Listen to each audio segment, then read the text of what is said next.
Hayırlı erте, Tordan Tor efirde Tatarstan Devlet Televideniye'sinin Tatar tilindagi topşırılarını başlap jiberemiz. Efirde yanılıklar çıkarılışı, studiyada Gülnaz İbrahimova bugünkü çıkarılışta. Bulgar İslam Akademiyası Yugarı Bilim Biri Uyuşması açılğanğa 5 yıl. Şuşu vaqt içinde oku yurtunda 64 magistr hem 15 fen doktor әзірленген. Bu ada tağın bir ösüş noktası barlıqqa keldi. Яңартылған şartlar oku prosesine nişek təsir etdi. Yuhidi xizmetkarlarından kelgen selam xatların başta aşıqlarga kerek. Ne için yol qaidasin buzmasang da ştraf jiberile.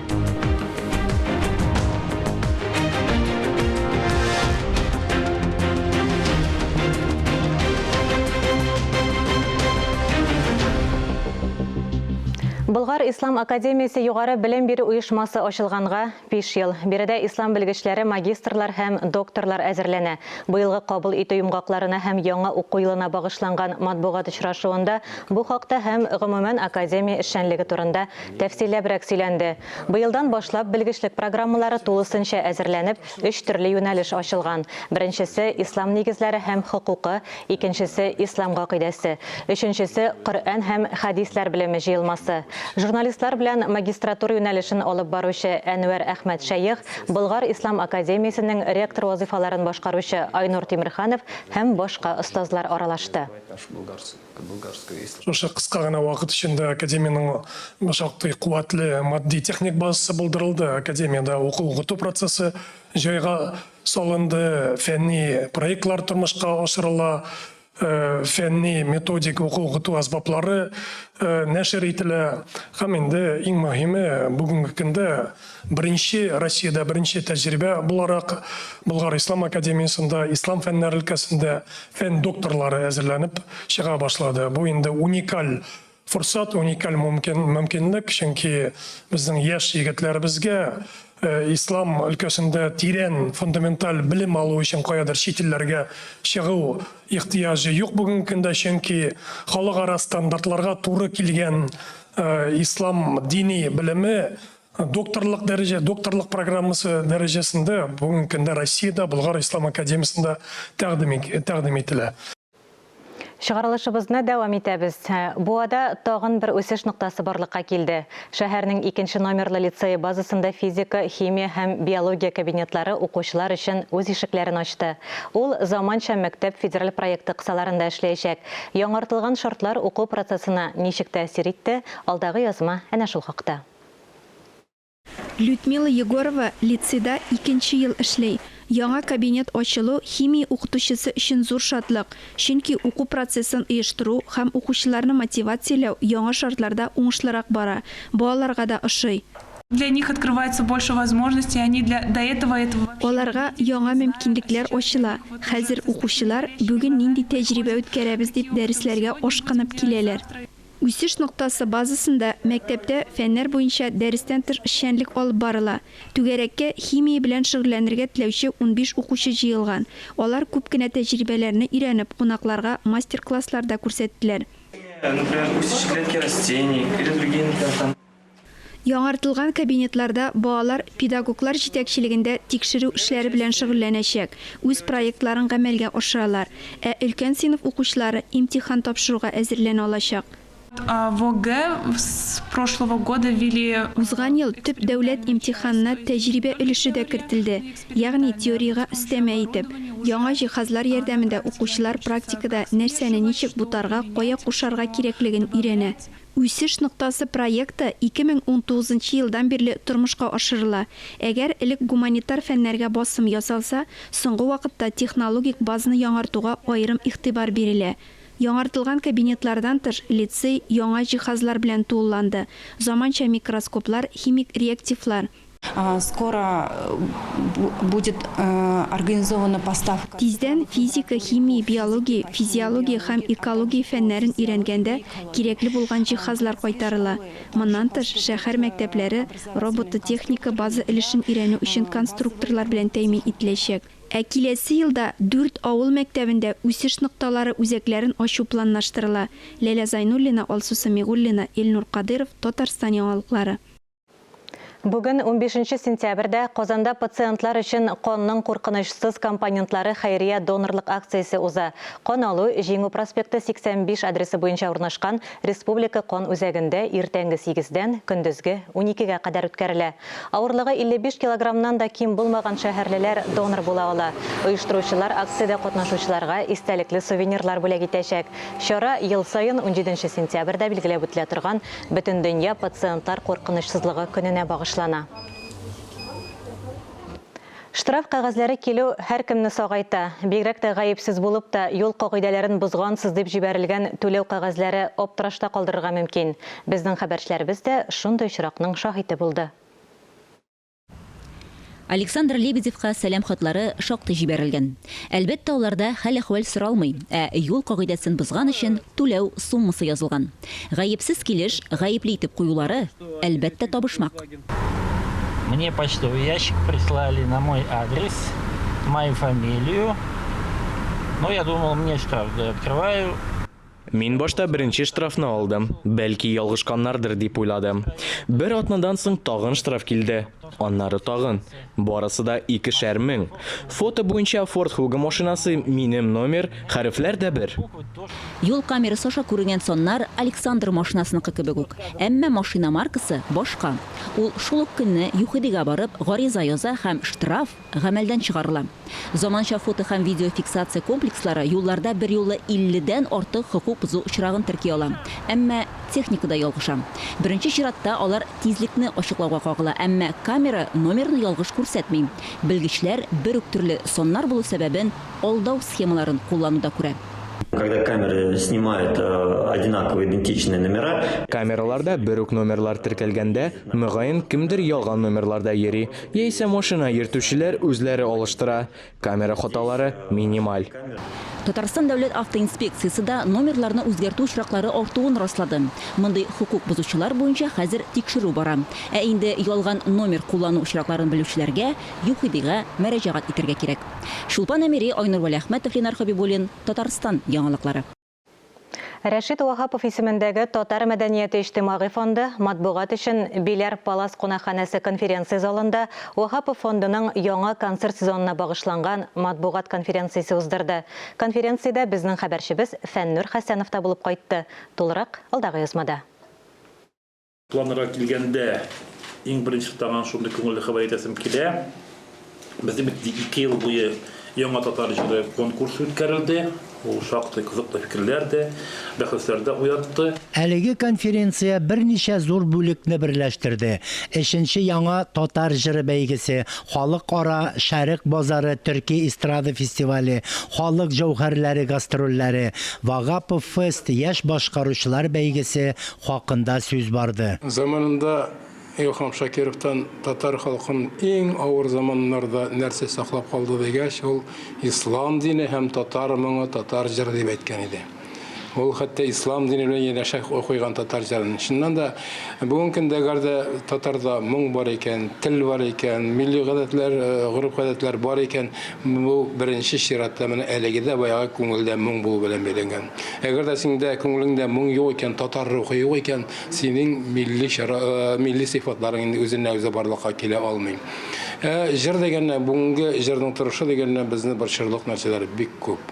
Менә бүген дә без Вахап фондының пресс-конференциясында шул турыда бик тә җитди сүз алып бардык. Без генә түгел, өлкән урта буынга түгел, безнең балаларыбыз бишектән үк, балалар бакчасында, мәктәптән үк аларны тыңлап, ишетеп үсәргә яшәргә тиешләр. Менә шул вакытта гына аларның күңеленә милли моңлар кирип калыр дип мин уйлыйм. Чарада шулай ук Татарстанның атказанган артистлары Раяз Фасыйхов, Тәслимә Низами, Динә Латыпова, җырчы Рисәнә Мустафина һәм Вагапов фонды директоры Рифат Фаттахов катнашты һәм кичәне алып барды. Оештыру мәсьәләләре, проблемалары, һәр тамашаның тарихы, үткәрелү вакыты, катнашучылар, кунаклар турында аңлатмалар бирелде. Фәннур Хәсәнов, Ирек Хәмидуллин, Татарстан яңалыклары.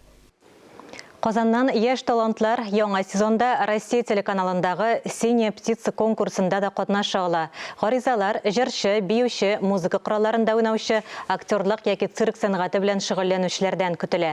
Анкетаны Смотрим.ру /птица сайтына җибәрергә мөмкин. Адресы экраннарда күрсәтелгән. Сайлап алуда 16 яшькә кадәрге балалар катнаша ала.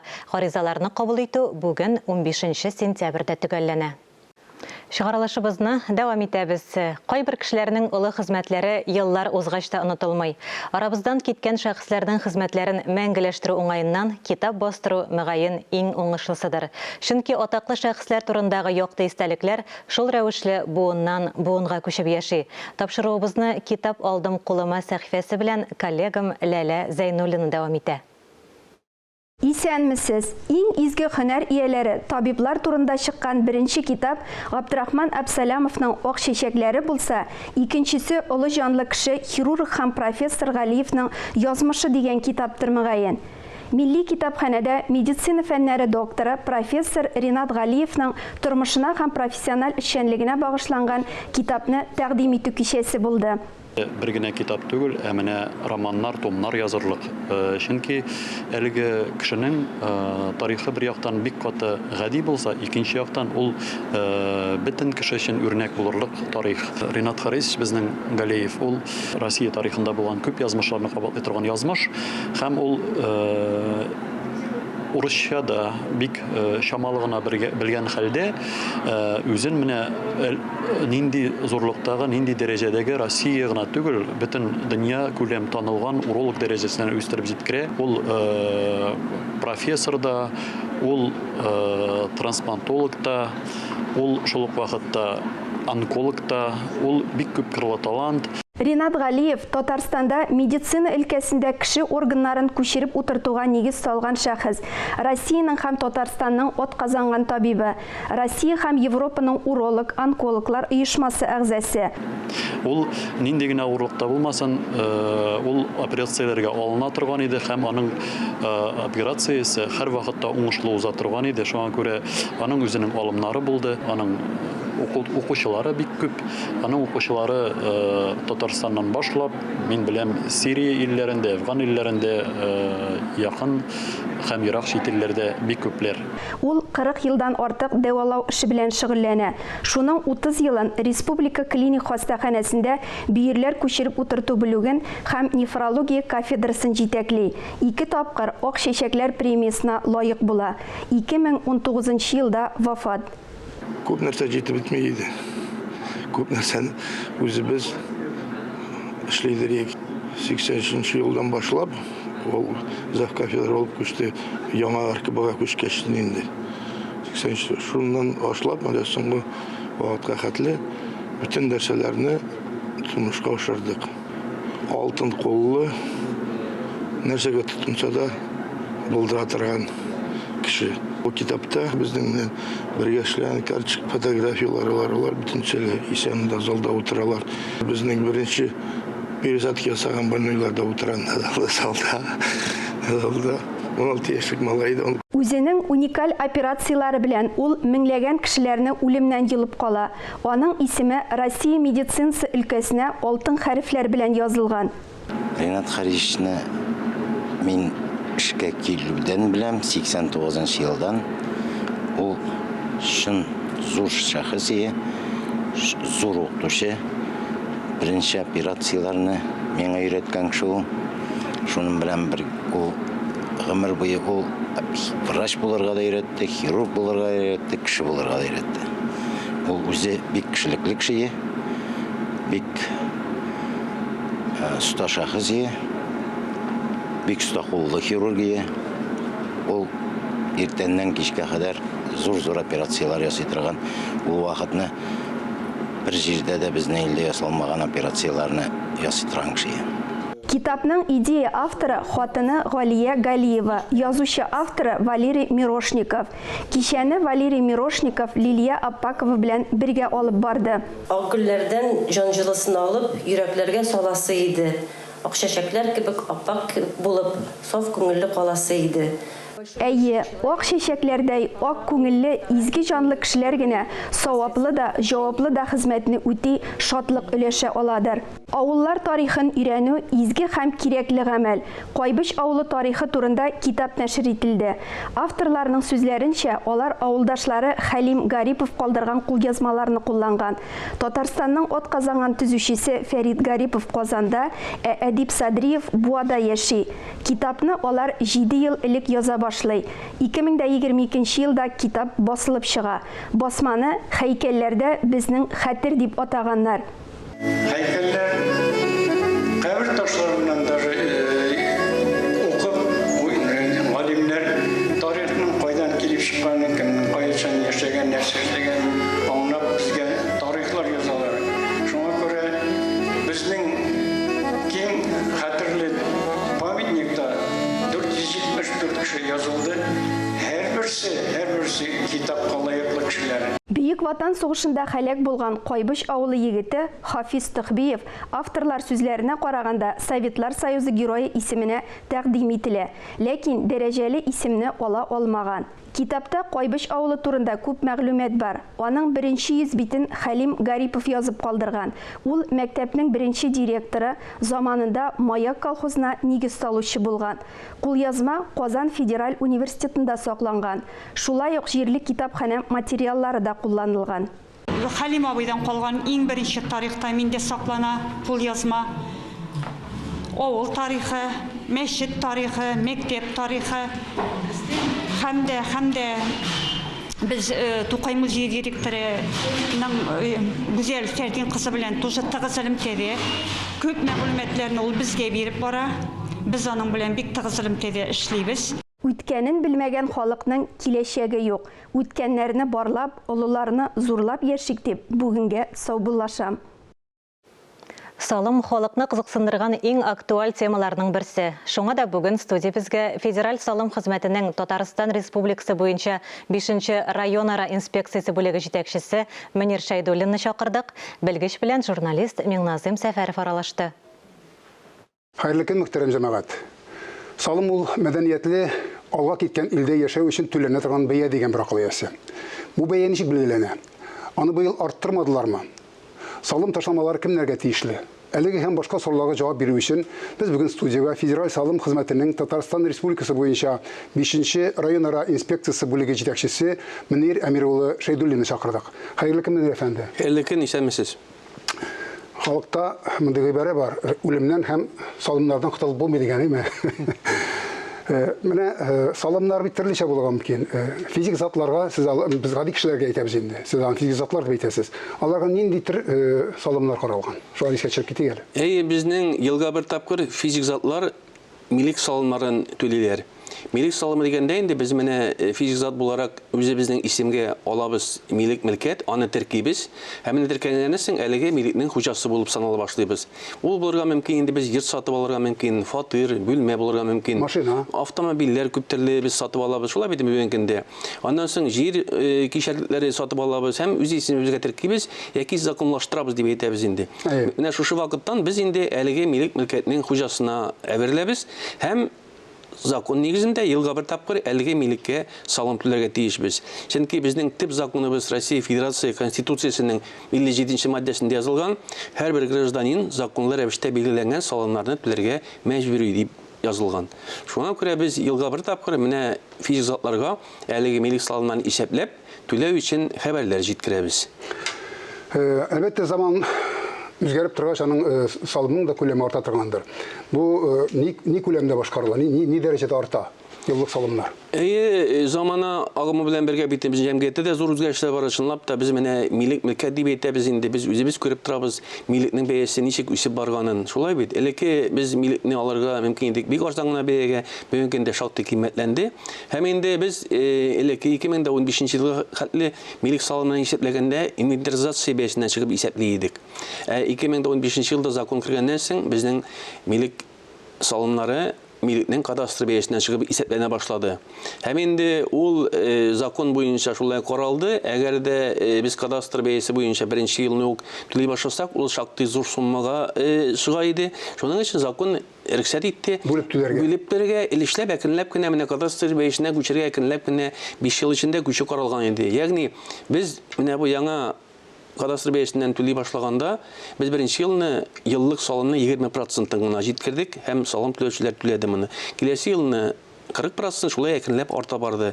Һәм инде безнең илебез президенты карары нигезендә менә бу 20% арту ул чикләнелде. Киләсе елга салым алдагы ел белән чагыштырганда 10%-тан артмаска тиеш. Һәм без моны исәптә тотабыз. Шуңа күрә ел сайын бераз артып килә. Шунлап та бит милләтләрнең бәяләре артып тора инде һәм бу безнең вакыт кысаларына туры килеп, менә шушындый салым законнары кабул ителгән нигездә ел сайын без исәпләп җиткерәбез. Һәм әйтергә кирәк, әлеге салымнарны исәпләп җиткерү безнең салым органнарына йөкләнгән. Без аны ел сайын башкарабыз. Һәм инде без салымнарны исәпләгәндә ел сайын теркәү оешмаларына алабыз хәбәр. Кем исемендә нинди милек, кайсы айда нинди дата белән теркәлгән, шул вакыттан башлап салымнарны исәплибез. Һәм инде менә салым түләү хәбәрләрендә әлеге хәбәрләр тулысынча язылган. Барлык хәбәрне укып аңларга була. Чынлап та минем милегем нинди айда теркәлгән, нинди аның кадастр бәясе һәм күпме салым исәпләнгән, алар барысы да без җибәргән хәбәрләрдә тулаем чагылыш табалар. Авыл җирендәге абый-апалар бигрәк тә менә үзебез салган җырт, үзебез хөкүмәт безгә бер тиен дә түләмә заманында без салдык ул җыртны менә хәзер шуңа салым түлибез дигән сүзләр değiştirергә туры килә. Гомумән шәһәрдәме күбрәк бәя арта, авылдамы? Бу инде монда җавап бер төрле шәһәрдә күбрәк бәяләр арта чынлап та. Чөнки без карасак, бүгенге көндә авыл җирендәге милкәтләрнең бәяләре шәһәр җирендәге милкәтләргә караганда шактый түбән. Шулай бит инде безнең менә районна карап әле улаймы? Ул районна карап, аннан соң инде районның шәһәргә якынлыгы булуына карап та шулай бүгенге көндә бит без беләбез менә ярак авылдан барып бер сатып алу ул шактый арзан бәягә алырга мөмкин. Ә без Казанда милек алсак, әле ул Казан дип әйтеп шәһәрнең районына карап та бәйле, чөнки шәһәрнең үзәгендә бар, анда бәяләр шактый киме. Шулай бит, читкәрәк киткән сайын шәһәрнең içендә бәяләр арзаная. Бу инде гадәти хәл. Чынлап та шулай бит инде ул коммуникация якларында, транспортка шуның уңайлыгы бар. Шунлыктан менә бәяләргә караганда ул аңлашыла ки, шәһәр җирендә бәяләр зуррак һәм шуңа күрә салымнарның да күләме зуррак авыл җирләренә караганда. Салым булгач, анда ташламалар да булган мөмкиндер инде. Кемнәргә каралган ташламалар? Безнең салымны түләгәндә закон буенча каралган ташламалар да бар. Безнең милкәт салымнары дигәндә без әйтәбез инде менә кемнәр ташламага ия. Бу иң беренче чиратта без олы яшьтәге пенсионерларга әйтәбез. Пенсионерлар безгә салым түләгәндә ташлама алалар. Һәм монда әйтергә кирәк, безнең пенсионерлар исеменә теркәлгән милеккә ташлама дигәндә, алар милек ташламасыннан азат ителәләр. Бер йортка салым түләмиләр. Шуңа истәп бер фатирга яисә бүлмәгә бер кеше беренче төрле милек турында әйтәбез монда. Аннан соң бер гаражга яисә машина урынына салым түләми. Һәм шулай ук 6 сотый җиргә пенсионер ташламага ия. Калганнарына җире күбрәк булса инде менә 6 сотый җирле бәясе калганына түли торган була. Әгәр дә безнең пенсионер исемендә беренче йорт теркәлгән булса әйтик, аңа исәпләгәндә зур суммалы салымга ташлама бирелә. Калганына гомуми нигездә түли торган була инде бу. Шулай ук без ташлама дигәндә әйтәбез, безнең бит әле менә пенсия яше белән бәйле үзгәргән сәбәпле безнең бар пенсия алдындагы яшьтәге гражданнар дигән исемлектә бар. Алар безнең русча әйткәндә пенсионер дип әйтәбез. Менә шундый төркем безнең физик затларда бар әле. Алар шулай ук кулланалар, әлеге ташламадан кулланалар. Алар бүгенге көндә пенсия алмасалар да, менә шушы пенсия алдындагы яшьтәге булган граждан буларак ташлама ия. Менә бу исемлекләрне безгә кем пенсия яшендә һәм пенсия алдындагы яшьтәге гражданнар турында исемлекне безгә пенсия фонды җиткерә. Моның өчен гариза язып тора кирәк. Гариза язып кирәк түгел. Алар безгә электрон рәвештә әлеге хәбәрне ел сайын җиткерәләр һәм без алардан алган хәбәр нигезендә җиткерәбез салым түләүчегә ташламаны һәм ул ташлама салымнан азат итә. Тәфсилле җаваплар өчен бик зур рәхмәт. Алга таба да күреп, сораулар туса ачыклап китербез. Бүгенге җаваплар тамашачыларыбызга тынычрак чыкларга ярдәм итәр дип уйларга кирәк. Исәнлектә күрешик. Әлеге сәгатькә шулар иде. Берничә минуттан эфирыбызны хәерле көн Татарстан тапшыруы дәвам итә. Без яңалыклар иҗат төркеме бүгенгә саубуллашабыз. Үзегезне һәм якыннарыгызны саклагыз. Сау-сәламәт булыгыз.